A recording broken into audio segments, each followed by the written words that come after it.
Hindi po, tinatanong ko po kayo No, kasi... I don't know Administrative Order number 229. Oh, hindi po ninyo alam, sasabihin ko sa inyo. I don't Ulitin need to ko. know, Mr. President. I'm not interested. Hindi po kayo interesado sa isang bagay na napaka-importante sa ating bansa? Hanggang ngayon, hindi ma-drawing ang West Philippine Sea. Hindi kayo interesado? Hindi po ako rin interesado sa sinasabi ninyo. Maring hindi po kayo sinasabi interesado sa Kasi, sinasabi ko. no, Ngunit ang sasabihin ko, interesado ang buong Pilipinas. Sapagkat ito, dito nakasalalay po kung sino nagsasabi ng totoo. So ayaw po ninyong malaman ang totoo, Ginoong Lacson? Kasi po, Mr. President, ang ipapalabas na naman niya, yung China, may karapatan dyan sa lugar na yan. Kaya ayoko na po marinig kasi ilang beses na po natin narinig yan, medyo masakit na sa tenga eh. Hindi ko po alam, Mr. President, Your Honor, kung paano ko... Sana ko mag-uumpisa sapagkat hindi ako ang subject matter ng aking diniliver na privilege speech kahapon. Kaya kong sagutin at iisa-isahin sa inyo, ngunit ang nangyari, parang ad hominem ang nangyari. Sa akin po, natutukoy lahat ang inyong privilege speech ngayon, samantalang ang inaasahan ko ay sasagutin nyo yung privilege speech kahapon. Kasi kung ganun pong mangyayari, Mr. President, malilihis na naman po tayo sa inaasahan ng ating mga mamamayan. Dito lilitaw ngayon ang nauna pong mga patakarang nakita ko sapagkat kailanman hindi natin makakalimutan at huwag nating kalimutan na talaga pong nilimas po ang kabangbayan. Yun na po yung gusto nating pag-usapan dito. Kung sasagutin ko po ng isa-isa ang ibinibintang po ninyo sa akin, maliliis na naman po ang pinag-uusapan na kailangan na po ng taong bayan na malaman na po ang katotohanan. Sino po ang may pakana? Sino po ang mga mastermind sa nangyaring nakawan sa ating kabangbayan? Ito po ay hindi pangkaraniwang pagnanakawan, Ginoong Pangulo. Yun po ba ang gusto niyong mangyari, Ginoong Ping Lacson? Negative po. Siguradong hindi po yun. Bakit kayo po? po naglilis, sino pa po nagsimula nito? Nung una pong privilege speech ninyo, hindi ko na sinagot kasi ayoko magkagulo. Pero enough is enough. Kahapon, nanonood ako sa aking opisina, gusto kong bumaba, kaya lang malalim na ang gabi at ayoko maabala yung trabaho sa Senado.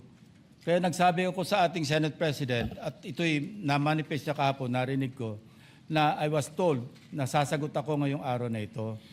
Wala pong gustong maglihis sa usaping flood control. Ako nga po, very passionate po ako dyan, mulat sa pool. Wala po kayo rito. Ako po'y talagang lumalaban sa korupsyon.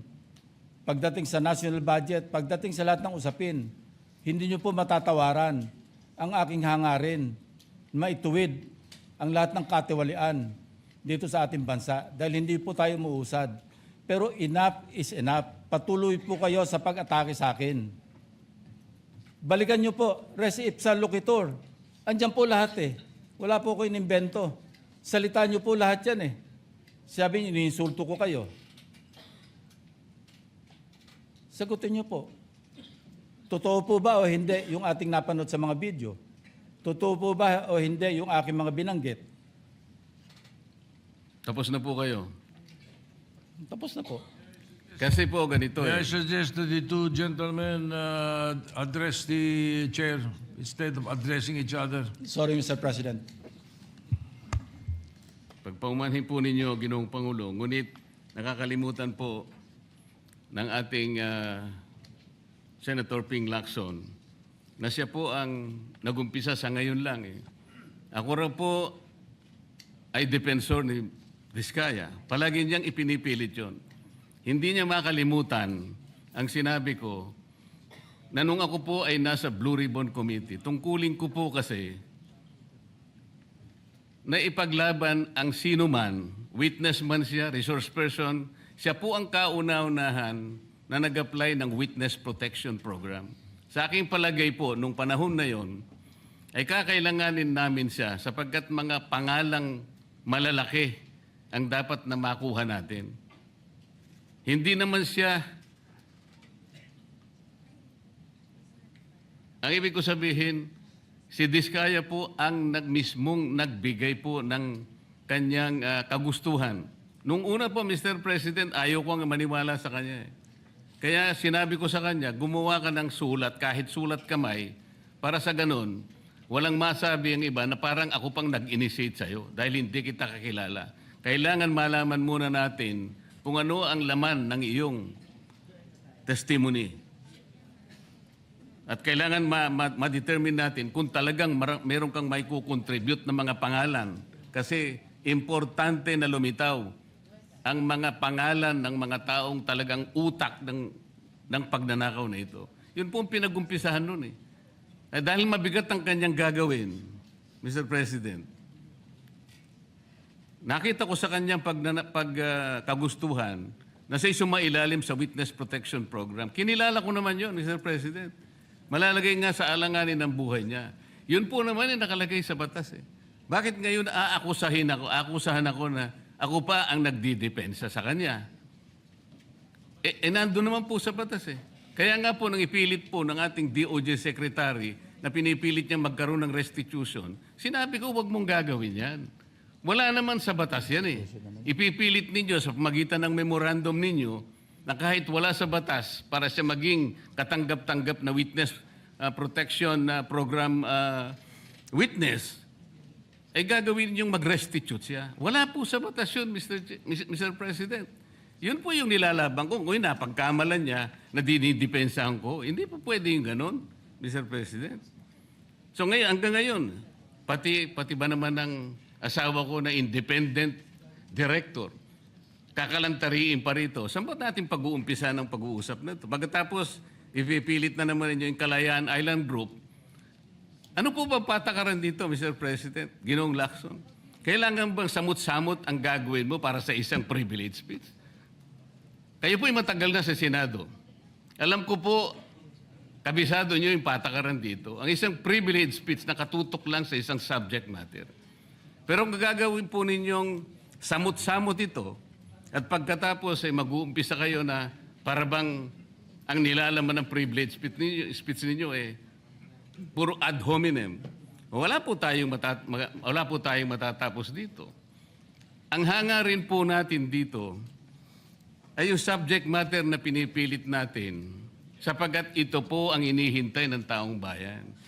Kung sasagutin ko po ng isa-isa at ang iba po'y sinagot ko na, ay lalayo po tayo. Ang akin pong tinatanong sa aking privilege speech kahapon ay bakit parang hindi ninyo pinagbigyan ang ibang mga tao na napakarami nilang dapat sabihin para sa ganun malaman natin ang katotohanan. Kayo po ang nagsabi, Senator Lacson, Mr. President, napupuntahan natin lahat ng lugar na kung saan ang ebidensya. Hindi po ba kayo po'y nagpahayag noon dito sa plenaryo, Mr. President, Senator Lacson, at sinabi nyo na ang presidente ay name drop ni Yusek Bersamin. Hindi ko man lang po nakita yung kanyang katauhan na ipinatawag nyo dito. Samantalang napakalaki ng dapat niyang ipaliwanag sapagkat kayo po ang nagsabi sa pamamagitan ng pagtitiwala ninyo sa ibinigay na testimony ni Yusek Bernardo na niname drop niya ang presidente. 100 billion pesos po pinag-uusapan dito na kung saan ang porsyentong tinanggap nila, sang-ayon din sa inyong pagpapahayag, ay 8 billion pesos. Nagtataka po kami, ang taong bayan, hindi nyo man lang pinatawag si Yusek Bersamin. Nagtataka din po ako. Alam po ninyo ito. Nakiusap, nagpresenta si ex-Governor Chavit Singson. At iminungkahi ko po sa inyo at ang sabi nyo, sige po, sa susunod na pagdinig natin, ay iimbitahan natin siya. Sapagkat marami raw siyang gustong ibahagi sa ating pagdinig tungkol sa mga project sa Ilocos. Ngunit hindi po nyo tinawag. Yun po yung pinagtataka. Ito po yung gusto ko sanang sagutin ninyo. Sa akin po, wala nang kwenta kahit na ako'y patutsadahan ninyo, na ganito ako, ganito kami, ganyan. Hindi na po mahalaga sa akin yun eh. Ang mahalaga po, Mr. President, ang taong bayan ngayon na naghihintay ng kasagutan sa maraming katanungan nila, kung magagawa pa natin na buklatin lahat ang dapat buklatin. Kilalanin kung sino ang dapat kilalanin. Ang gusto ko pa po sana, Mr. President, sana sagutin po ninyo, Senator Lacson. May I respond, Mr. President? May I respond, Mr. President? Yes, please, go ahead. Mr. President, Your Honor, have you read the partial committee report? Ganito po ang nangyari, Mr. No, have you read President. the partial committee report? That is my question, Mr. President. Binasa ko po, ngunit hindi ko po magawan ng paraan kung paano ko po itatrato. Kasi kahit na po ganun ang nangyari, tiningnan ko po eh. Kaya lang, sabi ko sa mga staff ko, nung mag-meeting kami, bakit ka ako wala man lang pirma ito? Ito po italiwas po sa inyong ipinahayag kahapon. Sinabi niyo President, rito, If I may be natanggap allowed, ko. Mr. President.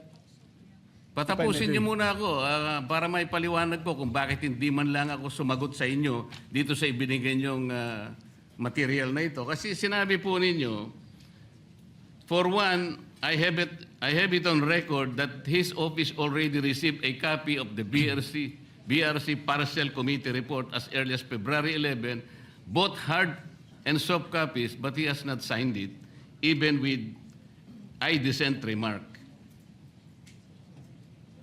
It follows that as chairman, I was first to sign before routing the same contrary to his claim that I did not. Kahapon lang po namin nakita ito, Mr. President.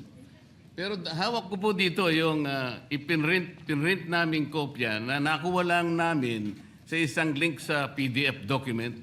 Kami lang po nagprint nun. Wala pong pirma. Mr. President, we assume that it came from the office of Senator Lacson or probably from the Blue Ribbon Committee. I would not assume otherwise. So sabi ko, kung walang pirma ito, wala man lang covering letter, ano bang gagawin namin dito? Gagawin ba nating banderitas ito?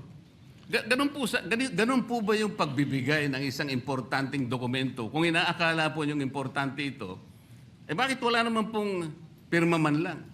Sa akin palagay, hindi po ganun ang pagtrato sa amin bilang miyembro ng Blue Ribbon Committee. Dapat man lang sana, kahit na initial nyo lang po at meron siguro kayong instruction doon, anong gagawin namin dito? Now, before Senator Lacson responds, will you answer the question? Did you read it or not? That was the question. Yes, Mr. President. You read it. Okay, Senator Lacson, go ahead. Yes, Mr. President. I mentioned it in my privilege speech. Binigyan po natin ng tikitigis ang kopya na may watermark ng kanilang opisina. Una, nagkaroon po tayo ng isang masamang experience na nag-leak yung nauna ng niroute na committee report. So naisip namin, para matunto natin kung saan opisina manggagaling ang leak, bigyan natin ng tikitigis ang kopya. Hindi po talaga pipirmahan yun kasi advance copy po yun eh. Nasabihan po namin ang kanilang mga staff na kapag ready na sila na pumirma at nabasa na nila, hudyatan nila kami, ipapadala namin yung physical or yung hard copy. Nandun po yung signature page, nakapirma po ako doon. Hindi ko po pwede ikalat yon nang wala akong pirma kasi ako yung chairman. Hindi niyo po narinig yung aking paliwanag sa aking privilege speech na talagang walang pirma yung aming ikinalat sa bawat miyembro. Dahil yon para lang mapabilis kasi 400 pages po. Alam ko magtatagal mabasa. So para simultaneously, isipin niyo po Mr. President, kung isang kopya lamang yon na aking igagala sa 17 o 20 miyembro ng Blue Ribbon Committee, isang taon po, baka hindi pa tapos mabasa.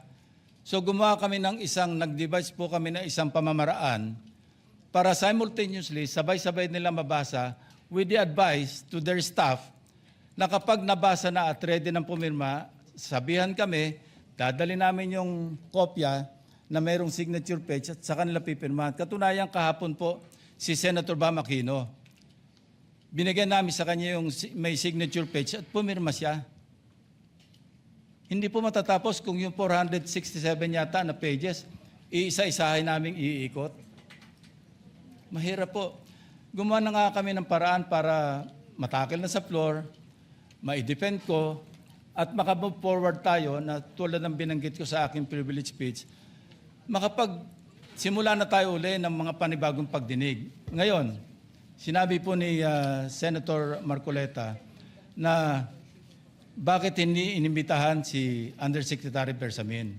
Kaya ko po tinanong, kung nabasa niya na yung report, kung meron po siya maipakita sa akin doon sa committee report o doon sa TSN, doon sa minutes ng pagdinig na nabanggit ang pangalan ni Undersecretary Bersamin. Bukas na bukas din po, o bigyan natin 3-day notice rule. Tatawag po ako ng pagdinig, ipapatawag natin si Undersecretary Bersamin. Ang binabanggit niya po yung aking interpellation sa DBCC, na kung saan si Undersecretary Bernardo gumawa ng personal na sulat kay Pangulong Bongbong Marcos. At sinasabi niya doon na ito yung mga personalidad na alam niya, na naalala niya na merong allocable at kung ano-ano pa. Wala po sa Blue Ribbon Committee minutes yun. Sa labas po yan sa plenaryo, sa DBCC, sa National Budget Deliberation. So kung may papakita po sa akin ng ating kasamahan, Senator Marcoleta, na merong isang mention sa affidavit o sa salaysay ni Undersecretary Bernardo na binanggit si Undersecretary Bersamin, di tumawag po tayo ng pagdinig at mag-motion siya na ipatawag kung sino man ang gusto niya ipatawag.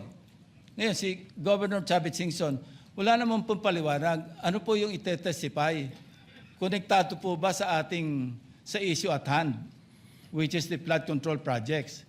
Kung konektado po, sana sumulat po siya sa chairman at sinabi niya, ito yung lalamanin ng itetestify o ito yung naka-attach yung draft affidavit ni Governor Chavit Singson. Sino naman ako para tumanggi na ipatawag kung sino man yung resource person?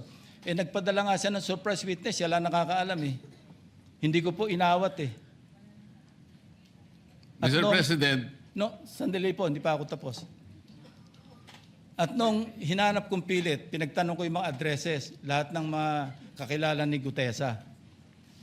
At inalam po namin sa pamamagitan ng CCTV footage, baka naman merong sumalubong o merong kasama na pwede natin matunton kung nasan si Gutesa. Ganun po kasi ang aking pagnanais na talagang get to the bottom of this issue. Pero bigla po nawala eh. Ano po magagawa ko? Mr. President, wala nga pong nakasulat dun sa transcript tungkol nga po dun sa binanggit niya sa plenary na pangalang Adrian Bersamin. Paano nga pong mababanggit doon, Mr. President? Hindi nga niya pinatawag eh. Samantalang dapat niyang ipatawag, siya mismo ang nag-highlight. Isip-isipin po ninyo, nagawa po ni Senator Lacson na isama sa plenary debates ng ating 2026 budget. Ganun ka-importante ang bahagi na yon, Mr. President. Hindi ba dapat ipinahayag mo yun eh. Malaking bagay yun. Ibinulgar mo pa nga eh. There are 2 public officials I will reveal this morning. Ganun lang. Ba't hindi mo pinatawag? Kung pinatawag mo yun, malinaw na malinaw, nalagay sana sa transcript. Ganun lang naman ang ibig sabihin eh. Sa mga tweet, iniwasan po, Mr. President, para hindi malagay sa transcript. Pagkatapos ikakatwiran po ninyo, kung nasa transcript, di sana pinatawag ko. Baligtad po ang ginawa ninyo, Mr. President. Katulad din po sa 30 Nara Street sa South Forbes. Ilan po yung binanggit ng mga tao doon? Hindi ko po sinasabing totoo yun. Pero for purposes of the inquiry and investigation, kung talagang ganun, kalawak ang inyong pananaw. Dahil pati nga po yung pagpunta ni Gutesa, pati CCTV po pinakita ninyo. And dami po sana ang pagkakataon na nakita sana lahat ng mga binanggit ni Saldico na mga ginamit na sasakyan. Makikita doon sa pagitan ng alas 9 hanggang alas 10 ng umaga. Tawagin natin yung kung sino man yung security agency doon. Pero hindi po ninyo ginawa eh. Pero sasabihin po natin, you wanted to emphasize one point. Kung nasaan ang ebidensya, ay talagang pupuntahan natin. Kayo po ang inconsistent eh. Pagkatapos ako ang sasabihin ninyong inconsistent. Ang dami po eh. Nakiusap ako na, sabi nga natin, ang dami pong tumuturo sa pangalan ni Martin Romualdez. Inimbita po ninyo, hindi dumating, nakiusap ako, naimbitahan uli. Ang sabi po ninyo sa magitan ng inyong interview, kung pupunta siya rito, welcome. Kung hindi siya pupunta, wala tayong magagawa because of interparliamentary courtesy. Mr. President, hindi po karaniwang pagnanakaw ang nangyari sa kasaysayan ng ating bansa. Hindi po ba ninyo naiisip, mismong kabang bayan ang tumagilid, pagkatapos magtatago kayo sa prinsipyo o doktrina ng interparliamentary courtesy? Kung ako po ang chairman ng Blue Ribbon Committee, Mr. Chair, Mr. President, hindi ko po igagalang interparliamentary immunity sapagkat ang pinag-uusapan dito ay interes ng mamamayan. Huwag po tayong magtago kung saan-saan. Sinabi po ninyo, Mr. President, Senator Lacson, yung Apostille Convention. Hindi ba pinahayag po ninyo sa isang pag-i-interview ninyo na kung si Saldi ko lamang ay makakuha ng isang subscribe statement, kahit sa Zoom lang, ipatatawag namin siya. Bakit hindi po ganun ang ginawa ninyo? Pwede naman siyang mag-Zoom pagkatapos na magkaroon ng apostilled sworn statement. Bakit hindi po ninyo ginawa? Meron naman pong Zoom eh. Natatakot yung tao. Nanganganib ang kanyang buhay. At palagay ko naman, nanganganib nga talaga. Iintay pa po ninyo na humarap sa inyo? Pwede naman ang Zoom eh. Kung talagang gusto nyong tuntunin ang lahat ng mga ebidensya na dapat nating puntahan. Ito po yung pinupunto ng aking privilege speech kahapon eh. Hindi ko nga po alam na kapag ako po ang magdi-deliver ng privilege speech, Mr. President, palagi po kayong nawawala. Kasi nga, nasa bandang huli na po ako eh. Pero kung talagang gusto nyo lamang, alam nyo naman, nasa agenda po natin kung sino po ang tatayo para mag-deliver ng privilege speech eh. Ayoko pong isipin na sinasadya ninyo. Ngunit narinig naman po ninyo eh.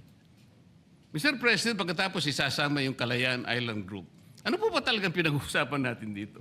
Yung kapakanan ng bayan, pinipilit po nyong pinagtatanggol ko ang China.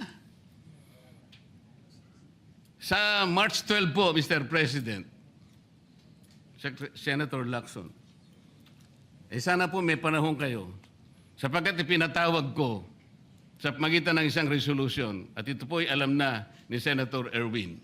Pinatawag ko po ang NAMRIA, pinatawag ko po ang Philippine Coast Guard, Philippine Navy, ang DFA, pinatawag ko rin po si Justice Carpio at saka yung professor sa UP.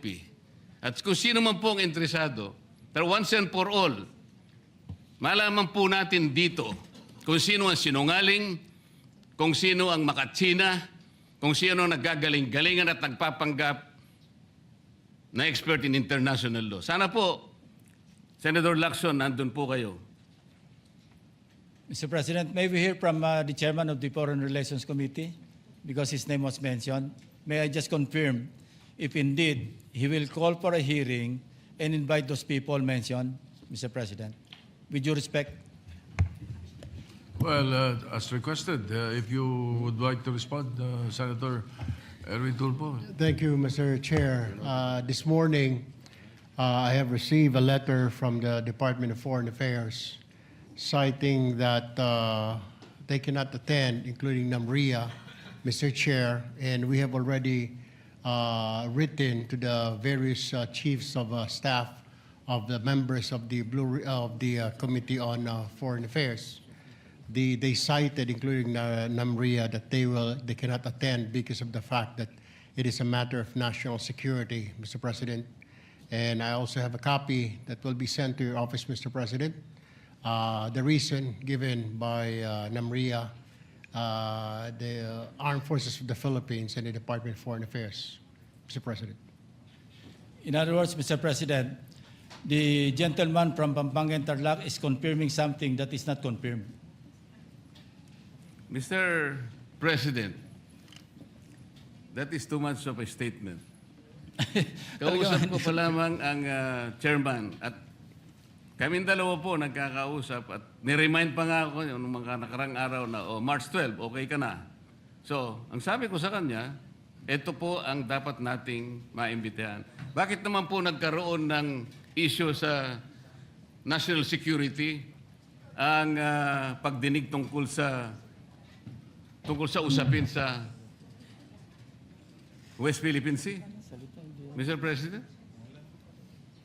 Ito na naman po ba ay patakaran para ilihis na naman? Hindi po pag-uusapan dito kung ano-ano mang klaseng teritoryo ang pag-uusapan dito.